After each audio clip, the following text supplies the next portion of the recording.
આપ સૌ દર્શક મિત્રોને પ્રણામ. હું doctor Alpesh Patel, MD Ayurveda, assistant professor, જય જલારામ આયુર્વેદ મેડિકલ કોલેજ. આજે આપણે પ્રેગ્નન્સી દરમિયાન, ગર્ભાવસ્થા દરમિયાન ત્રીજું ટ્રાઇમેસ્ટર એટલે 7મો, 8મો અને 9મો મહિનો, આ 3 મહિનામાં શું કાળજી રાખવી જોઈએ, કેવો આહાર લેવો જોઈએ, ગર્ભિણીની પરિચર્યા શું છે, તેનું આપણે વિશદ વર્ણન જોઈશું. સૌપ્રથમ આપણે જોયું કે પહેલા અને બીજા ટ્રાઇમેસ્ટરમાં ગર્ભનો વિકાસ મહદ અંશે થઈ ગયો હોય છે. હવે 7મા મહિનામાં ગર્ભમાં દરેક અવયવ તૈયાર થઈ ગયા હોય છે અને હવે ધીમે ધીમે 7મા, 8મા અને 9મા મહિનામાં તે દરેક અવયવમાં તેમજ ગર્ભમાં વજન વધવાનું ચાલુ થાય છે. 7મા મહિનાની આપણે વાત કરીએ તો 7મા મહિનામાં ગર્ભિણીમાં તેની સાથે સાથે અમુક કોમ્પ્લિકેશન્સ જોવા મળતા હોય છે.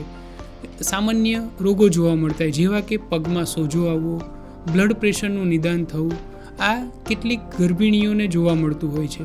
તો આ ન થાય અથવા તો થયું હોય તો તેમાં વધારો ન થાય તેના માટે કેવી કાળજી રાખવી?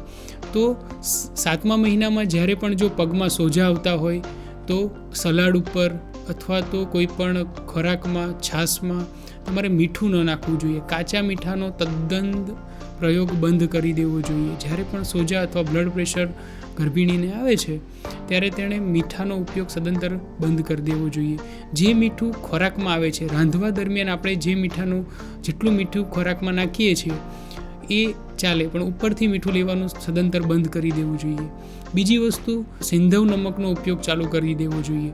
તેનાથી ઘણા બધા અને મહદ અંશે એ આ બંને કોમ્પ્લિકેશન્સમાં રાહત રહે છે. હવે આહારની વાત કરીએ તો 7મા મહિને લગભગ બધા જ અંગો તૈયાર થઈ ગયા હોય છે. તો હવે આ તમામ અંગોનું વજન વધારવા માટે, પોષણ આપવા માટે ફરીથી ગાયનું દૂધ અને યષ્ટી મધુ ઘી, જેઠી મધથી બનાવેલું ઘી, જે તમે યોગ્ય વૈદ્યની સલાહ અનુસાર ચાલુ કરી શકો છો.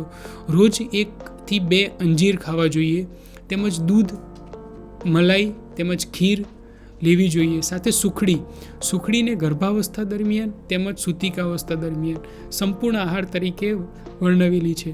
સુખડી એટલે ગોળ અને ઘઉંના કકરા લોટમાંથી બનાવેલી અને થોડા ઘણા અંશે તેમાં ગંઠોડા છે, સૂંઠ છે, નાખેલી સુખડી ગરમ ખાવી જોઈએ. તેનાથી સદ્ય ગર્ભિણીનું તર્પણ થાય છે. તેને તરત તાકાત અને તમામ ધાતુઓની પુષ્ટિ થાય છે. સાથે સાથે પલાળેલી બદામ લેવી જોઈએ અને કેસરયુક્ત દૂધ પીવું જોઈએ. 1 થી 2 તાંતણા કેસર નાખેલું દૂધ 7મા મહિનામાં પીવું જોઈએ. રોજ 1 નારિયેળ પાણી પીવું જોઈએ.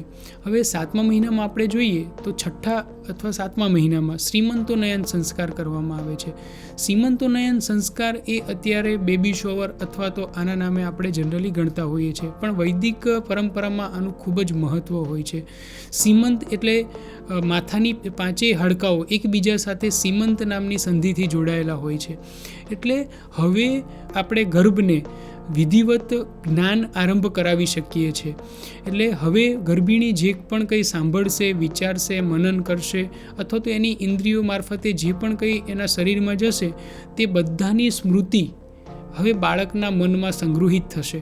એ શ્રીમંતોનયન સંસ્કાર પછી શક્ય છે. એટલે 7મા મહિને શ્રીમંતોનયન સંસ્કારનું વૈદિક પરંપરામાં ખૂબ જ મહત્ત્વ છે. હવેથી વિધિવત જ્ઞાન આરંભ થઈ શકે ગર્ભનું, તો ગર્ભની બુદ્ધિ સારી રીતે વિકસે તેના માટે શ્રીમંતોનયન સંસ્કાર વૈદિક પરંપરા અનુસાર કરવો જોઈએ. હવે આપણે 7મા મહિનામાં કેવો વિહાર કરવો જોઈએ? તો આપણે જોયું કે 4થા મહિને હૃદય, 5મા મહિને મન, 6ઠ્ઠા મહિને બુદ્ધિ બને છે. હવે આ તમામનું સમન્વય થાય, તે 3 મન, બુદ્ધિ, હૃદયનો ક્રમશઃ વિકાસ થતો જાય, તે પ્રમાણે હવે વિહાર કરવો જોઈએ. એટલે કે કલાત્મક વસ્તુઓ કરવી. કલાત્મક વસ્તુઓ એટલે માટીકામ કરવું, માટીથી ઘડા બનાવવા, કોડિયા બનાવવા, સાથે સાથે તોરણ, ભરતકામ, ચિત્રકામ, આ બધું કરવું. બાગાયતનું કામ કરવું, બાગનું હળવું કામ કરવું, તેમજ અલગ અલગ પ્રકારના સંગીત સાંભળવા, વાજિંત્રોનો અવાજ, અલગ અલગ પ્રકારના વાજિંત્રોનો અવાજ સાંભળવો, આ બધું જે છે એ એના વિહારમાં એડ કરવું જોઈએ. સાથે સાથે ધર્મ અને વિજ્ઞાનની ચર્ચા અને વિચારણા કરવી જોઈએ. ધર્મ અને વિજ્ઞાનના અલગ અલગ પહેલુઓ ઉપર ગર્ભિણીએ વિચાર અને શાંતિપૂર્વકની ચર્ચા અન્ય સાથે કરવી જોઈએ. હવે જ્યારે પણ ત્રીજા ટ્રાઇમેસ્ટરની શરૂઆત થાય છે ત્યારે ગર્ભિણી શ્રીમંતોનયન સંસ્કારથી પોતાના પિયર જતી હોય છે ભારતીય વૈદિક પરંપરામાં. તો પિયરમાં જવાથી હવે તેને ખૂબ જ સાનુકૂળ પરિસ્થિતિ ઊભી થતી હોય છે. તે ત્યાં ખૂબ જ પ્રસન્નતાપૂર્વક રહી શકતી હોય છે. તેમજ જેનું જે રૂટીન કામ છે, જે પોતાના ઘરે જે રૂટીન કામ જે છે એ છોડી દેતી હોય છે. આપણે અત્યારે જોઈએ છે કે જે જોબ કલ્ચર છે તેમાં 7મા ઇવન 8મા મહિના સુધી સ્ત્રીઓ ગર્ભાવસ્થામાં કામ કરતી હોય છે. જ્યાં કામ કરે છે ત્યાં એન્વાયરમેન્ટ સ્ટ્રેસફુલ હોય, વિવિધ બધા જે ભાવો છે, સ્ટ્રેસ છે, આ બધા ભાવો એના મગજ ઉપર તેમજ ગર્ભ ઉપર ખૂબ જ વિપરીત અસર કરે છે. તેથી 7મો, 8મો અને 9મો મહિનો એ ગર્ભિણીએ પોતાની જે રૂટીન લાઈફ જે છે, રૂટીન દિનચર્યા છે, જે પોતાનું રૂટીન કામ જે છે એ એમાંથી મુક્ત થઈ જવું જોઈએ. એટલે સરકારે મેટર્નિટી લીવની વ્યવસ્થા પણ કરેલી છે. તેથી ગર્ભિણીએ આ પોતાના તમામ જે ઓફિસ વર્ક અથવાથી તેમાંથી મુક્ત થઈ અને સંપૂર્ણ ગર્ભનો વિકાસ થાય તેના માટે તત્પર થવું જોઈએ. હવે 8મો મહિનો એ આયુર્વેદ વિજ્ઞાનમાં ખૂબ જ મહત્ત્વનો છે. આયુર્વેદમાં 8મા મહિનામાં અસ્થિરી ભવતી ઓજ એવું વર્ણન સંહિતાકારે કરેલું છે. એવું વર્ણન તમામ આચાર્યોએ કરેલું છે. ઓજ એટલે શું? તો ઓજ તમામ આખું શરીર જે છે એનું સૌથી ઉત્કૃષ્ટ ભાગ જે છે એ ઓજ છે. એ ઓજ ગર્ભિણીમાં અસ્થિર બને છે. અસ્થિર બને એનો મતલબ શું થયો કે ક્યારેક ઓજ ગર્ભમાં સ્થાપિત થાય, ક્યારેક એ નાડી દ્વારા પ્રસરી અને ગર્ભિણીમાં આવે. જ્યારે ઓજ ગર્ભિણીમાં ન હોય ત્યારે ગર્ભિણી થાકેલી અને દુર્બળતા અનુભવે છે. ફરીથી જ્યારે ગર્ભિણીમાં ઓજ સંચાર થાય ત્યારે ફરીથી ગર્ભિણી જે છે એ સ્ફૂર્તિમય અનુભવે છે. તો આ ઓજ જે છે એ ઓજની વ્યાપક અવસ્થા અહીંયા જોવા મળે છે. આ મહિના દરમિયાન શિશુના વજનમાં સૌથી વધુ વધારો થતો હોય છે. અહીંયા ઓજ રક્ષક તમામ બાબતોનું ધ્યાન ગર્ભિણીએ રાખવું જોઈએ. આહાર, મેઇન આહાર, દૂધ જે છે એ ઓજનું સર્વોત્કૃષ્ટ વર્ધન કરનાર ઔષધ છે. તો ગાયનું દૂધ, આપણે જ્યારે પણ દૂધની વાત કરીએ છીએ ત્યારે હંમેશા ગાયનું દૂધ સમજવું જોઈએ. ગાયનું દૂધ અને ભાતની ખીર બનાવીને લેવી જોઈએ. રવાના ઢોસા છે, ઇડલી છે, શીરો છે, સોજીનો શીરો છે, ઇડલી છે, આ બધું આહારમાં લેવું જોઈએ. વેજીટેબલ સૂપ, ખીચડી લેવી જોઈએ. દૂધ અને દૂધની બનાવટો તેમજ દૂધીની બનાવટો, ખડી સાકરમાંથી બનાવેલો મેથી પાક અને અગત્યની ઔષધ.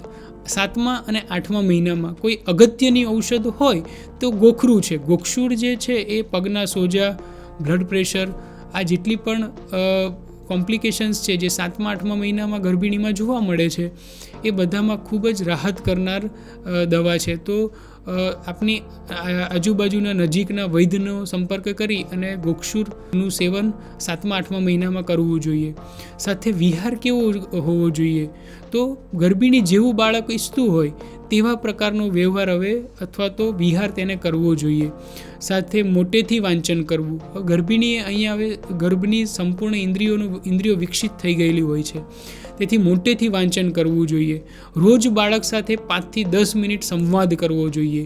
શાંતિથી બેસી હળવું મ્યુઝિક ચાલતું હોય ત્યારે 5 થી 10 મિનિટ કોઈક ચોક્કસ સમયગાળો, સવારનો અથવા સાંજનો સમયગાળો કે જેમાં ગર્ભિણીએ ચોક્કસ પ્રકારનો સંવાદ એ ગર્ભ સાથે કરવો જોઈએ. ચોક્કસ પ્રકારનું સંગીત કે જે સંગીત જે છે એ જેમ કે કોઈ સ્ત્રોત છે, હનુમાન ચાલીસા છે, એ ચોક્કસ સમયે તેને સાંભળવું જોઈએ, સાથે ગાવું જોઈએ.